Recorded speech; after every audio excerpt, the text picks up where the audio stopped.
Hello दोस्तों, तो जैसा कि पिछले एपिसोड में हमने देखा कि डीमन चैनल कॉम्पिटिशन शुरू हो चुका था, जिसके फर्स्ट राउंड में रूल था कि किसी भी डीमन चैनल को जान से मारा नहीं जा सकता, लेकिन उसके असिस्टेंट को मारा जा सकता है। लेकिन वांगलिंग को तो ये बात पसंद नहीं आती, इसलिए हम देखते हैं कि वो डीमन चैनल का काफी बुरा हाल कर देता है। बेशक वो उसे मारता नहीं, लेकिन वो उसकी मेंडेरियस ब्रेक कर देता है, जो देखकर तो सब लोग ही वांगलिंग से घबराने लगे। सिर्फ मास्टर वुज़ू को यहाँ वांगलिंग पर गुस्सा आ रहा था, लेकिन वांगलिंग को कोई फर्क नहीं पड़ता। वो आसानी के साथ फर्स्ट राउंड को जीतते हुए सेकंड राउंड में पहुंच जाता है, जिसके बाद हम देखते हैं कि वांगलिंग अपने दिमाग को शांत करने के लिए वहां से बाहर की तरफ चला गया और लिनजुआन की मुलाकात यहाँ एम्परर सोड की सोल से भी हो चुकी थी, जो कि उसे काफी ज्यादा पसंद आई। लेकिन वांगलिंग उसे उसके पीछे जाने नहीं देता, क्योंकि ये उसके लिए खतरनाक था। साथ ही हम देखते हैं कि वांगलिंग एक बार फिर से वही ज़ेतर म्यूजिक सुनने के लिए उसी नाव पर आ जाता है, जहाँ उसके सामने डीमन एम्परर बैठा हुआ था। लेकिन वांगलिंग को ये सब मालूम नहीं, और वो वहाँ बैठकर यही सब सोच रहा था कि आखिर मैं असेंडेंट लेवल में कैसे ब्रेक थ्रू कर सकता हूँ। जहाँ काफी देर सोचने के बाद वांगलिंग वहाँ से चला गया और डीमन एम्परर को भी वांगलिंग में काफी ज्यादा इंटरेस्ट आ रहा था। उसे लग रहा था कि ये वही इंसान है जिसका शायद मेरे एंसेस्टर्स इंतजार कर रहे थे।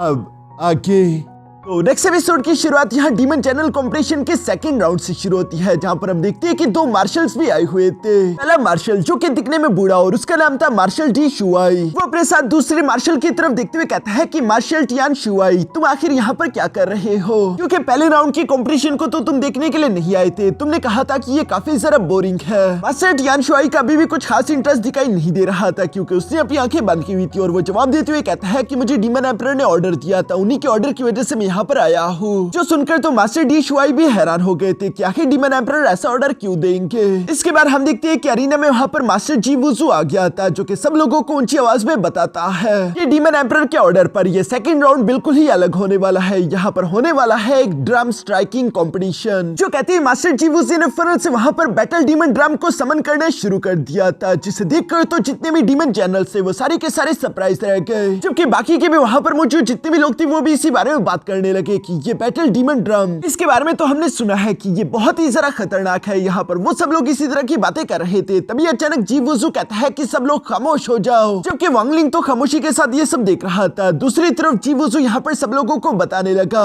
कि ये second round drum striking competition होगा, जिसमें डीमन चैनल और उसके असिस्टेंट ये ड्रम बजाएंगे, जिन दोनों के स्ट्राइक्स को कंबाइन करके गिना जाएगा और सिर्फ टॉप 10 टीम्स ही आगे के लिए क्वालिफाई कर पाएगी। मगर जैसे आप लोग सोच रहे हो कि आखिर एक ड्रम को बजाना कितना ही मुश्किल होगा, सब लोग ऐसे ही सोच रहे थे, इसलिए हम देखते हैं कि यहाँ पर मूली हाई वांगलिंग को बताने लगा कि ये बैटल डीमन ड्रम है, जिसे एंशिएंट डीमन की स्किन से बनाया गया है। इसे बजाना बहुत ही ज्यादा डिफिकल्ट काम है। जो लोग कमजोर होते हैं वो तो इसके पहले आवाज के साथ ही गिरकर कोलैप्स कर जाते हैं। अगर तुमने इस ड्रम को 3 बार बजा दिया तो तुम ताकतवर गिने जाओगे, और अगर इसे तुमने 6 बार बजा दिया फिर तो तुम्हारा शुमार जीनियस कल्टिवेटर्स में होगा। यहाँ ये सब कहते हुए मूली हाई अपने मन में कहने लगा कि अगर मुझे इस सेकंड राउंड में हिस्सा लेने का मौका मिलता तब भी मैं बड़ी मुश्किल के साथ इस बैटल डीमन ड्रम को सिर्फ 6 बार ही बजा पाता, लेकिन अब तो मैं हिस्सा नहीं ले सकता, और वांगलिंग अकेले आखिर इस ड्रम को कितनी बार ही बजा पाएगा। देखकर ऐसा लग रहा है कि वांगलिंग और मूली हाई हारने वाले हैं। वहीं ऊपर मौजूद मास्टर हुआंग यहाँ पर मास्टर जुआन से कह रहा था कि आखिर डीमन एम्परर ने ये सब क्यों किया होगा। ये बैटल डीमन ड्रम है जिसे सिर्फ ताकतवर मार्शल इन कमांडर ही बचा सकते हैं। ये ऐसा तो नहीं कि नए लोगों में डीमन चैनल को कोई इंसान पसंद आ गया और उसे लगता है कि वो खास है, क्योंकि हम सब अच्छे से जानते हैं कि मास्टर टियान शुआई ही सिर्फ वो इंसान था जिसने सिर्फ इस ड्रम को 15 बार बचाया था, और ये आज तक का सबसे बड़ा रिकॉर्ड है जिसने सब लोगों को हिला दिया। उसके बाद इस रिकॉर्ड को कोई भी नहीं तोड़ पाया। शायद दोस्तों यही वजह है कि डीमन एम्परर ने मास्टर टियान शुआई को भी यहाँ पर बुलवाया हुआ है, क्योंकि उससे लग रहा है कि शायद आज के दिन कोई उसका रिकॉर्ड तोड़ सकता है। और मुझे लगता है कि वो इंसान कोई और नहीं बल्कि वांगलिंग है, क्योंकि डीमन एम्परर ने वांगलिंग को देख लिया था और वो वांगलिंग से ऑलरेडी इम्प्रेस्ड है। यहाँ जब ये सब चल रहा था तभी अचानक हम देखते हैं कि मास्टर जी वुज़ू ने वहाँ पर मौजूद एक जनरल को कह दिया था कि यूशन चलो सबसे पहले तुम आओ। जो सुनकर तो यूशन जंप करते हुए फौरन से एरिना में आ जाता है। वो स्लगर कल्टीवेशन टेक्निक्स का इस्तेमाल करता था, जहाँ सब लोग उसे एडमायर करते थे, और यूशन ने भी यहाँ उस बैटल डीमन ड्रम के सामने आते हुए सबसे पहले अपनी पावर्स को कंबाइन करते हुए 2 उंगलियों में लाकर तीसरी के साथ जंप करते हुए फौरन से बैटल डीमन ड्रम पर हमला कर दिया, जहाँ वो अपने स्ट्राइक से काफी आसानी के साथ उसकी आवाज निकाल देता है। लेकिन दूसरी तरफ मास्टर वांग कह रहा था कि इस ड्रम की आवाज निकालना मुश्किल नहीं, बल्कि असली चैलेंज तो है उसका रिकॉइल बर्दाश्त करना।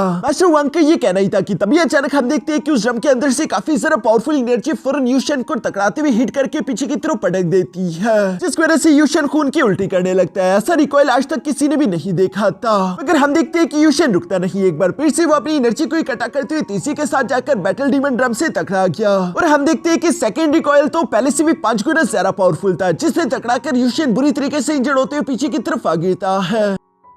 अब यूशन ने तीसरा स्ट्राइक करने के लिए फिर से अपने soul devouring fist form technique को तैयार कर लिया था, जिसका इस्तेमाल करते हुए वो बैटल डीमन ड्रम को तीसरी बार स्ट्राइक कर देता है। तीसरे स्ट्राइक की रिकॉइल में हम देखते हैं कि वहां पर पानी की एक बहुत बड़ी वेव आ जाती है, जो कि इतनी ज्यादा पावरफुल थी कि यूशन उसे बर्दाश्त नहीं कर पाता और उसी के साथ वो हारा गया। साथ ही यूशन बेहोश भी हो जाता है, जिसके बाद जीव उसे सवाल करते हुए कहता है कि इसका असिस्टेंट कहाँ है। असिस्टेंट भी एक ही स्ट्राइक के साथ डाउन हो चुका था। टोटल यहाँ पर यूशन की टीम को 4 पॉइंट्स मिले थे। अब तो वांगलिंग को भी समझ आने लगा था कि ये बैटल डीमन ड्रम कितना सारा एक्स्ट्रा ऑर्डिनरी है। देखकर ऐसा लगता है जैसे कि वो खुद भी जिंदा है और उसकी ताकत धीरे धीरे करके हर एक स्ट्राइक के साथ बढ़ती ही जाती है। मास्टर वांग भी ये सब देखते हुए कह रहा था कि सिर्फ 4 पॉइंट्स, इस बार की जनरल्स तो काफी ज्यादा कमजोर है। साथ ही सर वो वांगलिंग की तरफ देखते हुए मास्टर जुआन से कहता है कि मास्टर जुआन, तुम इस लड़के से शायद कुछ ज्यादा ही उम्मीदें कर रहे हो। जिस पर मास्टर जुआन जवाब देते हुए कहता है कि मुझे पूरे यकीन है कि फर्स्ट पोजीशन पर तो यही लड़का आएगा, लेकिन फिर भी मास्टर वांग तुम्हें क्या लगता है कि फर्स्ट पोजीशन किसे मिलेगी। जिस पर मास्टर वांग वहीं पर मौजूद मुफी की तरफ इशारा करता है। मुफी वाकई में काफी ज्यादा ताकतवर है, लेकिन मास्टर जुआन वांगलिंग की असलियत जानते हैं और वो जानते हैं कि वांगलिंग क्या कुछ कर सकता है।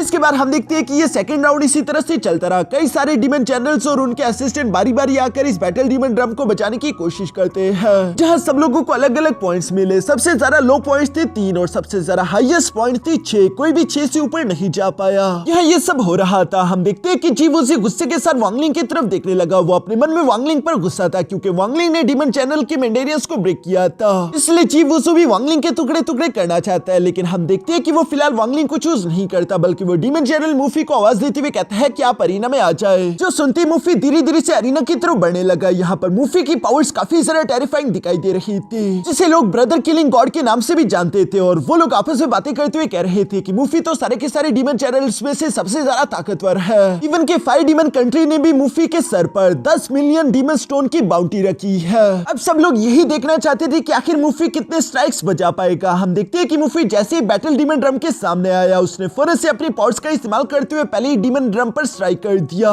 जिसका रिकॉइल उसकी तरफ आता है। मगर हम देखते हैं कि फर्स्ट रिकॉइल को तो वैसे बर्दाश्त कर लेता है जैसे कि उसे कोई फर्क ही नहीं पड़ता, जबकि साथ ही साथ वो एटीट्यूड में कहता है कि ये तो काफी ज्यादा आसान है। इसके बाद हम देखते हैं कि उसने अपनी पावर्स का इस्तेमाल करते हुए एक साथ ही 2 स्ट्राइक्स कर दिए थे, जहां 2 एक साथ स्ट्राइक्स करने की वजह से हम देखते हैं कि रिकॉइल भी डबल हो चुका था और एक साथ ही बहुत बड़ी एनर्जी पानी की वेव्स इसी के साथ यहाँ मास्टर मुफी की तरफ आने लगी, जिसे अपनी तरफ आते हुए देखकर मास्टर मुफी जोरों के साथ जमीन पर अपना पैर मारता है और वो पानी की वेव वहीं पर गायब हो गई। सब लोग ये देखकर सरप्राइज थे। मूली हाई भी हैरानगी के साथ मुफी को देख रहा था, मगर हम देखते हैं कि मुफी रुकता नहीं, बल्कि इसके बाद वो फौरन से सामने की तरफ जंप करते हुए एक साथ बैटल डीमन ड्रम पर 3 और स्ट्राइक्स कर देता है, जिस वजह से हम देखते हैं कि बैटल डीमन ड्रम के अंदर से रिकॉइल के तौर पर एक बहुत ही ज्यादा खतरनाक एनर्जी बीस तेजी के साथ बाहर की तरफ निकलते हुए मुफी पर हमला करने लगा। मगर मुफी उस रिकॉइल को काउंटर करते हुए अपने जबरदस्त पंच के साथ सीधे जाकर उससे टकरा जाता है और हम देखते हैं कि वो बीस्ट वहीं पर तबाह होकर ब्लास्ट हो गया। ये देखकर तो सब लोग ही सरप्राइज हो गए थे कि 6 स्ट्राइक्स हो चुके हैं और अभी तक डीमन चैनल मुफी को कुछ भी नहीं हुआ, बल्कि कई सारे मार्शल इन कमांडर्स तो यही बातें करते हुए कह रहे थे कि मुफी को ही अगला वाइस मार्शल होना चाहिए। जबकि दूसरी तरफ नीचे अरीना में हम देखते हैं कि मुफी ने 7 स्ट्राइक भी यहाँ बैटल डीमन ड्रम की तरफ चल दिया, लेकिन अब सिचुएशन बदलने लगी। आसमान को काले बादलों ने घेर लिया था, जबकि साथ ही साथ उस बैटल डीमन ड्रम के अंदर से काफी टेरिफाइंग एनर्जी अनलीश होने लगी, जिसके साथ ही हम देखते हैं कि उस बैटल डीमन ड्रम के अंदर से रिकॉइल के तौर पर यहाँ अनडेड आर्मी के कई सारे सोल्जर तेजी के साथ बाहर की तरफ आते हुए मुफी पर अटैक करने लगे। एक तो इन सोल्जर्स की स्ट्रेंथ ज्यादा थी और दूसरी तरफ इनकी तादाद भी ज्यादा थी, जिन्हें मुफी रोकने की अपनी पूरी कोशिश कर रहा था। और हम देखते हैं कि मुफी के आर्मर धीरे धीरे करके क्रैक होकर टूटने लगा।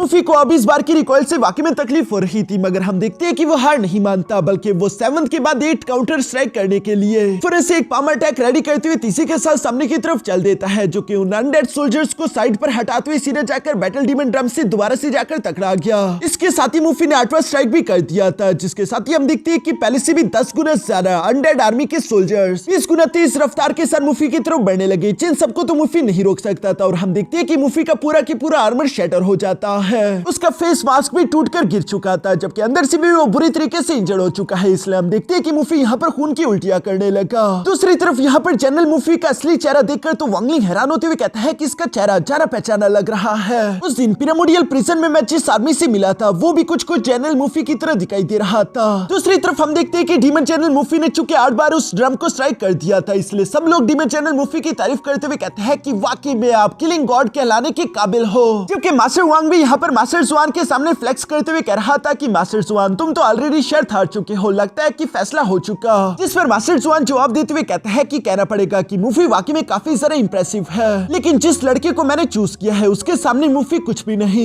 ये सुनकर तो मास्टर वांग और भी जरा हैरान हो गए थे और वो वांगलिंग की तरफ देखते हुए कहते हैं कि आखिर इस लड़के में ऐसा भी क्या खास है कि मास्टर जुआन इस लड़के की इतनी तारीफ कर रहे हैं। हम देखते हैं कि जनरल मुफी तो 8 स्ट्राइक्स के बाद अपनी लिमिट पर पहुंच चुका था। इसके बाद उनका असिस्टेंट मैदान में आता है जिसने भी 3 स्ट्राइक्स कर दिए थे। इसी वजह से जनरल मुफी की टीम को पूरे 11 पॉइंट्स मिलते हैं जो कि अब तक के सबसे ज्यादा हाईएस्ट पॉइंट थे। डीमन जनरल मूली हाई को तो ये देखकर पसीने आने लगे कि इसे आखिर कौन ही हरा सकता है, इसलिए वो वांगलिंग से कहने लगा कि वांगलिंग लगता है कि इस राउंड को हम हार जाएंगे। तभी अचानक हम देखते हैं कि वहीं पर गोल्डन आर्मर वाला जी वुजी भी हम वांगलिंग की तरफ इशारा करते हुए कहता है कि तुम अरीना में आओ। यह वांगलिंग को उसका ये बिहेवियर बिल्कुल भी पसंद नहीं आता और वो तेजी के साथ टेलीपोर्ट करते हुए सामने की तरफ आ जाता है। मगर तभी अचानक हम देखते हैं कि जी वुजू यहाँ पर वांगलिंग का रास्ता रोकते हुए कहता है कि क्या तुम मेरे साथ एक शर्त लगाना चाहोगे।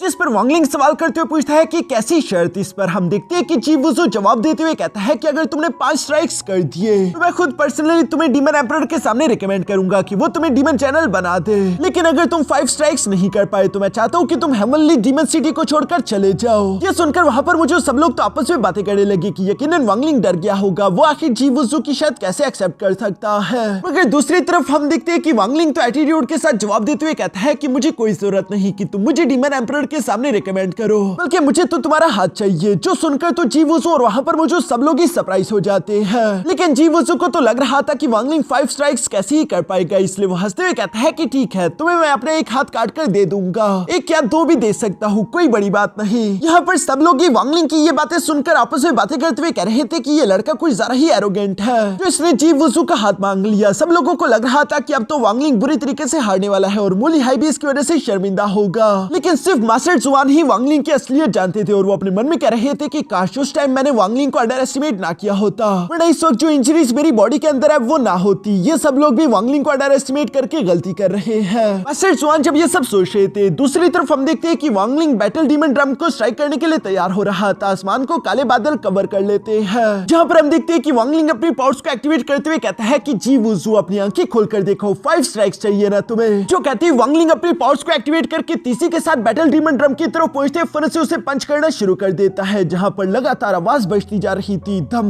धम धम धम धम। वांगलिंग ने एक साथ ही 5 स्ट्राइक्स कर दिए थे और 5 स्ट्राइक्स का कंबाइंड रिकॉइल कितना ज्यादा खतरनाक होगा। हम देखते हैं कि वांगलिंग फौरन पीछे की तरफ धकेला जाता है। तभी अचानक उसने अपनी सारी की सारी लाइफ सील्स एक साथ ही एक्टिवेट कर दी, जहां पर वांगलिंग के पास पूरी 3792 सील्स थी और हम देखते हैं कि वो रिकॉइल इतना ज्यादा पावरफुल था कि वो वांगलिंग के 2000 लाइफ सील्स को डिस्ट्रॉय कर देता है। मगर ये कोई बड़ी बात नहीं, जब तक उसके पूरे के पूरे 3792 हर एक लाइफ सील डिस्ट्रॉय ना हो जाए तब तक ये सारे के सारे दोबारा से रीजनरेट हो सकते हैं। यानी कि वांगलिंग ने बिना किसी मुश्किल के काफी आसानी के साथ 5 स्ट्राइक्स कर दिए थे, जो देखकर तो किसी को भी अपनी आंखों पर यकीन नहीं आ रहा था। जी वुजू हैरान होते हुए कहता है कि आखिर ये कैसे पॉसिबल है, सिर्फ मास्टर जुआन ही जानते हैं कि ये तो बस सिर्फ शुरुआत है। दूसरी तरफ हम देखते हैं कि संटाओ भी यहाँ पर शीजाओ से कह रहा था कि मैंने कहा था ना कि मेरे जूनियर ब्रदर को अंडर एस्टिमेट नहीं किया जा सकता, वो तुम्हारी सोच से कई गुना ज्यादा ताकतवर है। दूसरी तरफ वांगलिंग ने चुके 5 स्ट्राइक्स कंप्लीट कर लिए थे, इसलिए वो एटीट्यूड के साथ यहाँ पलटते हुए जी वुजू से कहता है कि 5 स्ट्राइक्स हो गए, अब अपना वादा पूरा करो और अपना हाथ काट दो।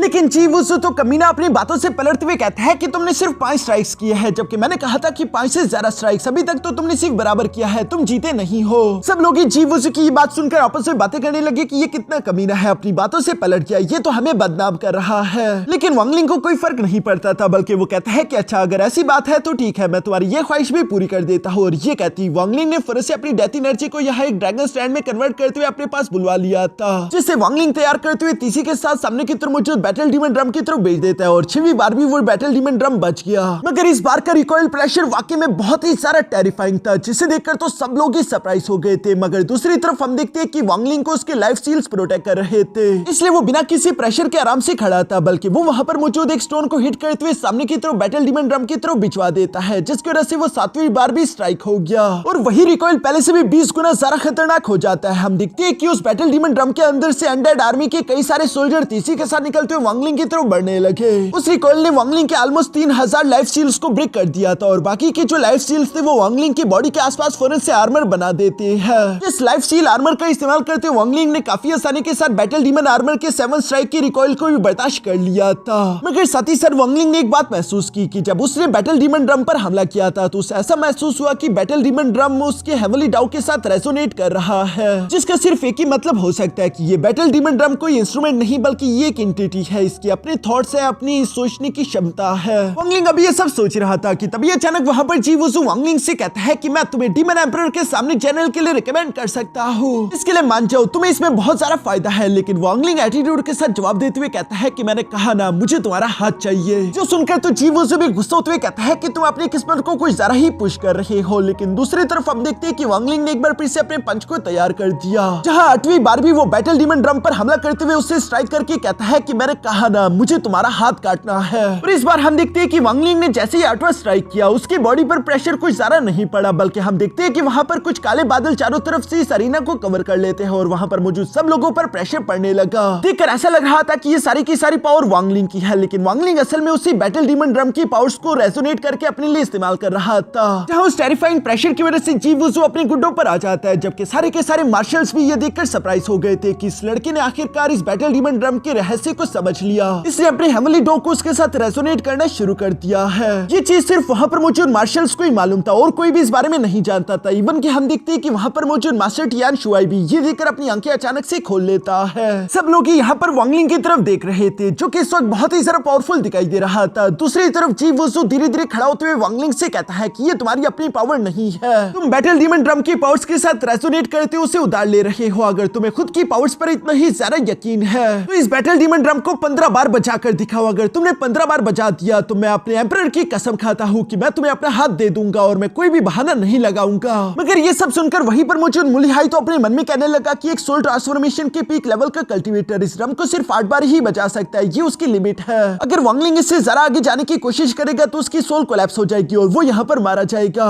15 बार इस बैटल डीमन ड्रम को बचाने का काम तो सिर्फ एक एसेंडेंट लेवल का कल्टीवेटर ही कर सकता है। मगर तभी अचानक दूसरी तरफ अरीना में हम देखते हैं कि वांगलिंग ने यहाँ 9वीं बार भी स्ट्राइक करने के लिए खुद को तैयार कर लिया था, जहां वो अपने पावरफुल फिस्ट टेक्निक का इस्तेमाल करते हुए बैटल डीमन ड्रम को स्ट्राइक कर देता है। और इस बार हम देखते हैं कि वांगलिंग ने पता नहीं कैसे लेकिन बैटल डीमन ड्रम के अंदर झांक कर देख लिया, जहां उसे बैटल डीमन ड्रम की पहेली समझ आ गई थी। मगर तभी अचानक बैटल डीमन ड्रम के अंदर से उसकी 9th स्ट्राइक की रिकॉइल भी निकलकर बाहर आ गई, जो कि एक बीस्ट फॉर्म लेती हुई तीसरी के साथ वांगलिंग पर हमला करते हुए उसे पीछे की तरफ धकेल देती है। ये रिकॉइल बहुत ही ज्यादा टेरिफाइंग थी, जिसे रोकने के लिए वांगलिंग भी जोर जोर से चीख रहा था। और हम देखते हैं कि वांगलिंग अपने दोनों हाथों का इस्तेमाल करते उस रिकॉइल को बीच में से छीड़ देता है, जो देखकर तो सब लोग ही सरप्राइज हो गए थे। मगर ये सब करने के लिए वांगलिंग ने इस बार अपनी पूरी जान लगा दी थी। जी वुज़ू ये सब देखते हुए कह रहा था कि ये लड़का ऑलरेडी अपनी लिमिट पर पहुंच चुका है, ऐसा हो ही नहीं सकता कि ये 15 स्ट्राइक्स कंप्लीट कर दे। दूसरी तरफ हम देखते हैं कि वांगलिंग जो कि धीरे धीरे खड़ा होते हुए अपने मन में कहने लगा कि मैं समझ चुका हूँ, ये बैटल डीमन ड्रम कोई टेस्ट नहीं है बल्कि ये एक अपॉर्चुनिटी है जिसका इस्तेमाल करते हुए मैं अपने लेवल को ब्रेक थ्रू कर सकता हूँ। जो सब सोचते ही वांगलिंग ने फौरन से अपने लाइफ स्टील वाले आर्मर को हटा दिया, जो देखकर तो मुलिहाई हैरान होते हुए कहता है कि वांगलिंग आखिर तुम ये क्या कर रहे हो।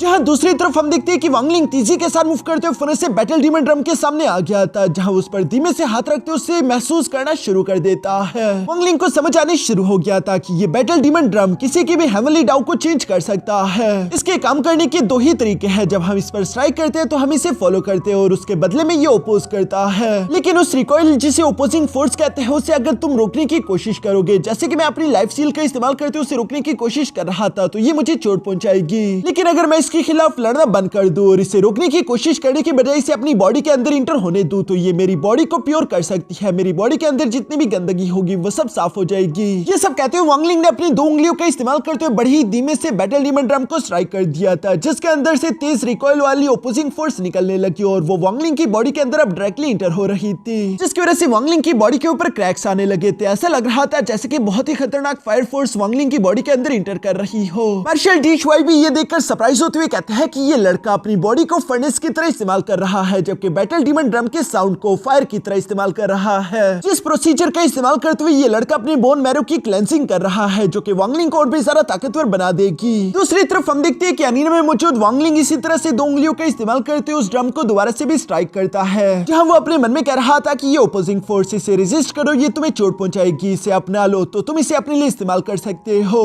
यानी कि ये बैटल डीमन ड्रम ये कोई टेस्ट नहीं, वाकई में ये एक अपॉर्चुनिटी थी जिसका इस्तेमाल करते हुए कोई भी खुद को ताकतवर कर सकता था। मगर बाकी के बेवकूफ जनरल इस बात को नहीं समझ पाए, इवन कि कई सारे मार्शल्स को भी ये बात मालूम नहीं थी। डीमन एम्परर इस बात को महसूस कर लेता है और वो दूर से ये सब महसूस करते हुए कहता है कि आखिरकार तुम्हें समझ आ गया, मैंने जो तुम्हें अपॉर्चुनिटी दी है देखकर लगता नहीं कि तुम उसे अब जाया करोगे, बल्कि तुम उसे अपने लिए इस्तेमाल करने वाले हो और लगता है कि जल्दी तुम्हारा लेवल भी ब्रेक थ्रू हो जाएगा। दूसरी तरफ अरीना में हम देखते हैं कि वांगलिंग ने अपने पंच का इस्तेमाल करते हुए बैटल डीमन ड्रम को एक बार फिर से स्ट्राइक कर दिया था, मगर इस बार उस ड्रम के अंदर से काफी सारा दर्द भरी म्यूजिक की आवाज सुनाई दे रही थी, बिल्कुल उसी ज़तर की म्यूजिक की तरह जो कि वांगलिंग सुनता रहता था। वहां पर मौजूद जितने भी लोग थे वो भी इस दर्द भरी म्यूजिक को सुनकर अचानक से इमोशनल होने लगे। ये सब कुछ इसी वजह से हो रहा था क्योंकि वांगलिंग की सोल जो कि बैटल डीमन ड्रम के अंदर इंटर कर चुकी है, उसे अपनी पुरानी यादें दिखाई दे रही थी, वो दर्द भरी यादें जिनका गम अब तक वांगलिंग को सताता रहता है। पहले उसे अपने मॉम डैड दिखाई दिए जिन्हें वांगलिंग ने खो दिया था और वो उनको लेकर इमोशनल था। इसके बाद वांगलिंग को अपना ब्रदर जेंगहू दिखाई देता है जो कि वांगलिंग का काफी अच्छा दोस्त था, मगर वांगलिंग उससे भी बचा नहीं पाया। ये सारे के सारे गम वांगलिंग के दिल में किसी दर्द की तरह अभी भी अपनी जगह बनाकर बैठे हुए हैं। वांगलिंग की आंखों के सामने मास्टर डुनटियान ने अपनी सोल को सोल रिफाइनिंग फ्लैग के अंदर डाल दिया था। साथ ही साथ वांगलिंग ने हेमन के खिलाफ जाते हुए मिस ली मुआन को बचाने की अपनी पूरी कोशिश की थी। कई सदियों तक लगातार कल्टीवेशन करने के बाद वांगलिंग ने अपने हाथों को खून से रंग दिया था, लेकिन फिर भी वो मिस ली मुआन को बचा नहीं पाया। ये सारी दर्द भरी यादों को याद करते हुए वांगलिंग की आंखों से आंसू आना शुरू हो गए थे, जबकि बाहर की तरफ हम देखते हैं कि और भी वहां पर मौजूद जितने भी लो लेवल के कल्टीवेटर्स थे वो सब भी रो रहे हैं, क्योंकि उस ड्रम का वो दर्द भरा म्यूजिक वांगलिंग के थॉट्स को उन लोगों के माइंड्स तक भी पहुंचा रहा था। सिर्फ वहां पर मौजूद मार्शल इन कमांडर्स ही इतने सारा पावरफुल थे कि वो इस साउंड को रेजिस्ट कर पा रहे हैं। हम देखते हैं कि मास्टर टियान शुआई जो कि वैसे किसी चीज में भी इंटरेस्ट नहीं लेता, वो वांगलिंग में इंटरेस्टेड होते हुए कहता है कि इस लड़के का नाम वांगलिंग है ना, क्योंकि सब लोगों को दिखाई दे रहा था कि वांगलिंग जल्दी अपने असेंडेंट लेवल में ब्रेक थ्रू करने वाला है। ये इसी वजह से क्योंकि वांगलिंग का पहले डाउ हार्ट इनकम्प्लीट था और ये बैटल डीमन ड्रम वांगलिंग के डाउ हार्ट को कंप्लीट कर सकता है, जिसके बाद वांगलिंग आसानी के साथ असेंडेंट लेवल में पहुंच जाएगा। लेकिन जी वुजी ये देखते हुए कह रहा था कि ऐसा नहीं हो सकता, ये इम्पॉसिबल है। दूसरी तरफ बैटल डीमन ड्रम के अंदर हम देखते हैं कि वांगलिंग को एक बड़ा सा ड्रैगन दिखाई देता है जो कि वांगलिंग से कह रहा था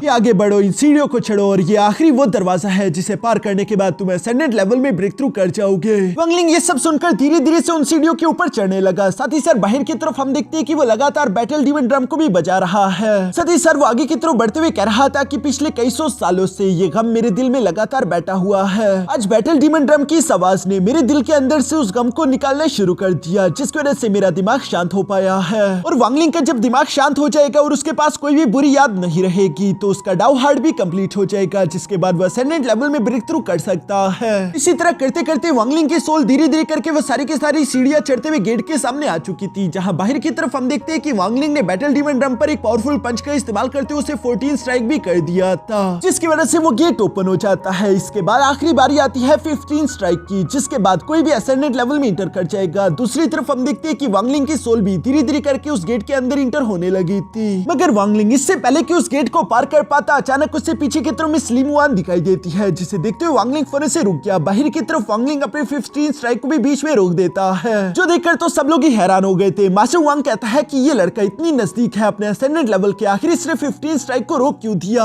आखिर ये लड़का कर क्या रहा है? इस तरह से तो ये अपने फ्यूचर को बर्बाद कर देगा। दूसरी तरफ मास्टर टियान शुआई जो कि इसी तरफ 15 स्ट्राइक करके असेंडेंट लेवल में इंटर कर चुका था, वो तो जानता रहा कि वांगलिंग इस वक्त किस चीज से गुजर रहा है। वो अपने मन में कहने लगता है कि असेंडेंट लेवल में इंटर करने के लिए आपको इस दुनिया से अपना हर एक ताल्लुक काटना पड़ता है। दूसरी तरफ वांगलिंग भी यहाँ पर मुश्किल में फंसा हुआ था, जहाँ वो अपने मन में कह रहा था कि ये लास्ट ड्रम स्ट्राइक ये मेरे डाउ हार्ट को कंप्लीट कर देगा, मैं असेंडेंट लेवल में इंटर कर जाऊंगा, मगर मेरा पास सारा के सारा खाक में मिल जाएगा, मेरे सारे इमोशंस और डिजायर मुझसे अलग हो जाएंगे। अगर मैं ऐसा नहीं करता तो शायद मैं हमेशा के लिए यहीं पर फंस कर रह जाऊंगा। वांगलिंग यहाँ इसी कश्मकश में फंसा हुआ था। दूसरी तरफ मास्टर टियान शुआई भी अपने मन में कह रहा था कि जब मैं असेंडेंट लेवल में इंटर कर रहा था तब मेरे सामने भी यही सिचुएशन आई थी। मैंने असेंडेंट लेवल में इंटर करने के लिए अपने सारे के सारे इमोशंस और डिजायर्स को काट दिया था, लेकिन मैं देखना चाहता हूँ कि ये लड़का क्या चूज करेगा। दूसरी तरफ डीमन एम्परर भी यहाँ वांगलिंग को याद करते हुए कह रहा था कि वांगलिंग मैं देखना चाहता हूँ कि तुम क्या चूज करने वाले वाले हो। सब लोगों की नजरें वांगलिंग पर थी। यहाँ पर हम देखते हैं कि वो ड्रैगन भी वांगलिंग से सवाल करते हुए पूछता है कि लड़के बताओ तुमने क्या सोचा है। अगर तुम्हें असेंडेंट लेवल में इंटर करना है तो उसके लिए ये जरूरी है कि तुम अपने सारे के सारे इमोशंस और डिजायर्स को काट दो, अपनी पुरानी यादों को बुला दो। उन तकलीफों और यादों से छुटकारा पाने के बाद ही तुम असेंडेंट लेवल में इंटर कर पाओगे। जो सब सुनकर तो वांगलिंग हंसने लगा और वो हंसते हुए कहता है तो असेंडेंट लेवल होने का मतलब ये होता है एक ऐसा हर्टलेस डाउ जिसे कंप्लीट करने के लिए तुम्हें अपने सारे के सारे इमोशंस को खुद से अलग कर देना होता है। ये सब कहते हुए वांगलिंग धीरे धीरे से मिस लिमुआन के पास आ गया और साथ ही साथ वो कहता है लेकिन वांगलिंग का ऐसा डाउ नहीं है, ये कल्टीवेशन का रास्ता, ये तो हेवन का रास्ता है और उसी ने ये रूल्स क्रिएट करे। जो सब कहते हुए वांगलिंग फौरन से पलटकर पीछे की तरफ जवाब देते हुए कहता है लेकिन मैं कभी भी हेवन के रास्ते पर नहीं जाता, बल्कि मैं हेवन के खिलाफ जाता हूँ। हेवन की मुखालफत करना ही मेरी डाव है। बेशक मैं अपने दिल से उस तकलीफ और दर्दों को तो बुला सकता था। जो सब कहते हुए वांगलिंग ने अपनी मोटर सोर बाहर की तरफ समन कर ली थी। साथ ही साथ वो कहता है लेकिन मैं अपने इमोशंस को कभी भी खत्म नहीं कर सकता, ये इमोशंस ही मुझे असली वांगलिंग बनाते हैं। वांगलिंग ये सब कुछ वैसे भी मिस लिमुआन के लिए कर रहा है, तो अगर उसका मिस लिमुआन के लिए प्यार ही खत्म हो जाए तो उसके ताकतवर होने का क्या ही मतलब बनता है। इसलिए हम देखते हैं कि वांगलिंग फिर से अपनी इमोर्टल सोर्ड का एक पावरफुल स्लैश अटैक लगाते हुए उस दरवाजे को तोड़ देता है, जिसके साथ ही वांगलिंग होश में आते हुए कहता है कि हेवन का रास्ता काफी ज्यादा बेरहम है, लेकिन मैं भी वांगलिंग हूँ और हर हाल में असेंडेंट लेवल में मैं इंटर करके ही रहूंगा। मैं देखता हूँ कि आखिर तुम मुझे कैसे रोकते हो। मेरी कल्टीवेशन हमेशा ही हेवन के खिलाफ रहेगी। और ये कहती वांगलिंग ने अपना 15 पंच रेडी करते हुए तीसरी के साथ बैटल डीमन ड्रम की तरफ चल दिया। जिस जबरदस्त सीन के साथ हमारा ये एपिसोड यहीं पर खत्म हो जाता है और इसका नेक्स्ट एपिसोड एक स्पेशल एपिसोड होगा, जिसके लिए मैं चाहता हूँ कि आप लोग इस वीडियो पर 30,000 लाइक्स का टारगेट कंप्लीट कर दो।